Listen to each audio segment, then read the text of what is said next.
La matinale Grand Lille TV avec Adrien Lanois.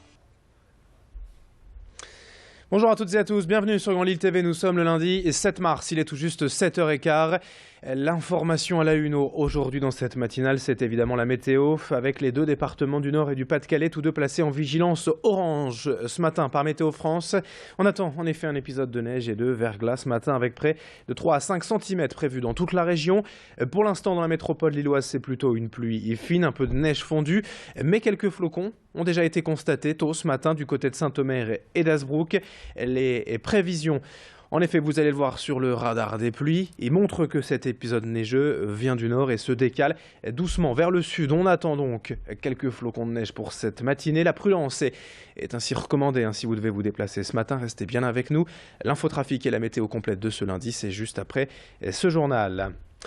À la une également cet incendie ce week-end à Wattignies dans la nuit de samedi à dimanche, rue Pierre et Marie Curie, un appartement entièrement détruit par les flammes. Incommodé par les fumées, le couple résident a donc été transporté à l'hôpital par mesure de sécurité, alors qu'une quinzaine de leurs voisins ont dû être aussi évacués le temps de l'intervention des pompiers. Notez également cette manifestation de Calaisiens ce lundi à Paris, 500 personnes issues du tissu économique local souhaitant attirer l'attention du gouvernement sur la crise migratoire et les difficultés économiques qu'elle entraîne. Sous le slogan « Mon port est beau, ma ville est belle », ces Calaisiens vont manifester tout près de l'Elysée pour demander notamment la création d'une zone franche dans le Calaisis et un plan de relance du tourisme local. En images, l'information aujourd'hui, c'est aussi cet appel au don d'une famille de M pour aider leur petite fille de 3 ans. Liana est atteinte d'une maladie peroxysomale, une affection rare et qui condamne la fillette à moyen terme. Le douloureux diagnostic est tombé il y a quelques semaines, mais au lieu de se laisser abattre et d'attendre l'inéluctable, ses parents veulent offrir à Liana tout le confort qu'elle mérite. Pour cela, ils doivent quand même faire d'importants travaux dans leur maison, une salle de bain, une chambre spécifique, ainsi qu'une pièce pour que Liana puisse faire de l'exercice quotidiennement. Pour tout cela, ils ont besoin de près de 15 000 €. Leur cagnotte lancée il y a quelques jours sur la plateforme Litchi affiche déjà à 3 500 €. Brieux-Gorchy a donc rencontré ses deux parents afin de relayer leur appel. On les entendra tout à l'heure à 7h30 et dans notre prochaine édition. À Lille, Martine Aubry a lancé ce vendredi son association baptisée Renaissance. Sans lien direct avec le programme culturel de Lille 3000, ce projet rassemble des membres de la société civile afin de réfléchir au sens à donner à la société sur des thèmes tels que l'alimentation, les services publics ou encore l'accompagnement des personnes en fin de vie. La maire de Lille a quand même tenu à préciser que cette association n'était ni une annexe du Parti socialiste ni dirigée vraiment contre le gouvernement. Et puis sachez que le ministre de la Ville, de la Jeunesse et des Sports, le nordiste Patrick Caner, est aujourd'hui dans la région à Bézieux. Il visitera dans l'après-midi le site Lille-Flandre où des projets de construction, de réhabilitation sont en cours. Il doit également en participer à la signature du contrat de mixité sociale de la commune. 7h18, on enchaîne désormais en direct avec le grand angle de la rédaction. Le cirque Arlette Gruss, installé depuis quelques jours sur l'esplanade du Champ de Mars à Lille. Et jusqu'au 13 mars, les artistes de toutes sortes sont là pour assurer le spectacle et vous émerveiller, petits et grands, par leur talent et leur poésie. Et des places sont à gagner dès aujourd'hui sur Grand Lille TV. Xavier Silly et Céline Nuret sont allés découvrir les coulisses du spectacle. Reportage. Nous sommes à l'esplanade de Lille où s'est installé le célèbre cirque Arlette Gruss jusqu'au 13 mars. Et nous sommes actuellement dans la zone de vie, l'espace où vivent les artistes. Et nous sommes en présence de Willy. Willy qui est le chargé de communication pour le cirque Arlette Gruss. Bonjour. Bonjour. Alors tout d'abord, expliquez-nous comment ça se passe une tournée lorsqu'on travaille pour Arlette Gruss. Vous savez, on part en tournée début janvier, on va jusqu'au mois de décembre, ça dure un an pendant lesquels Gilbert a invité des artistes différents chaque année.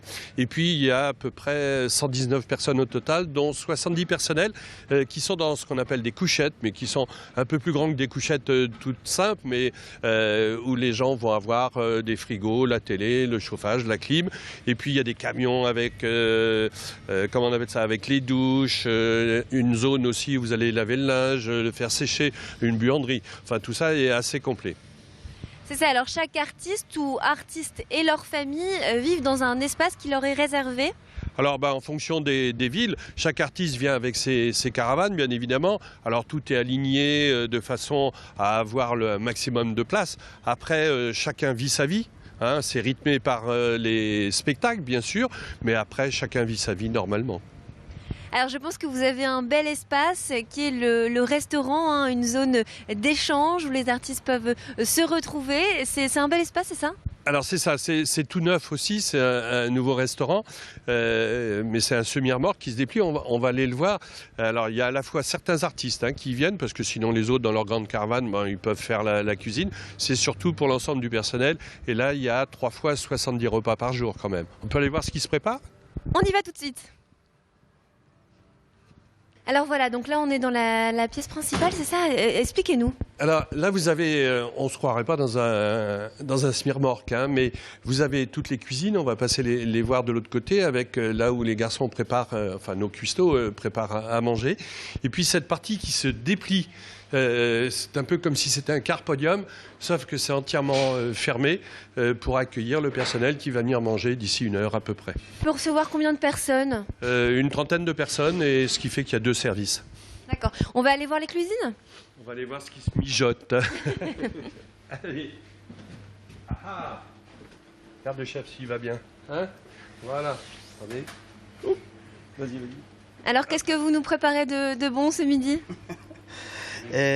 Ça, spaghetti, Si. salade olivier, soupe avec... ça, je ne sais pas français. Alors le chef est de quelle nationalité? Allez, polonais ?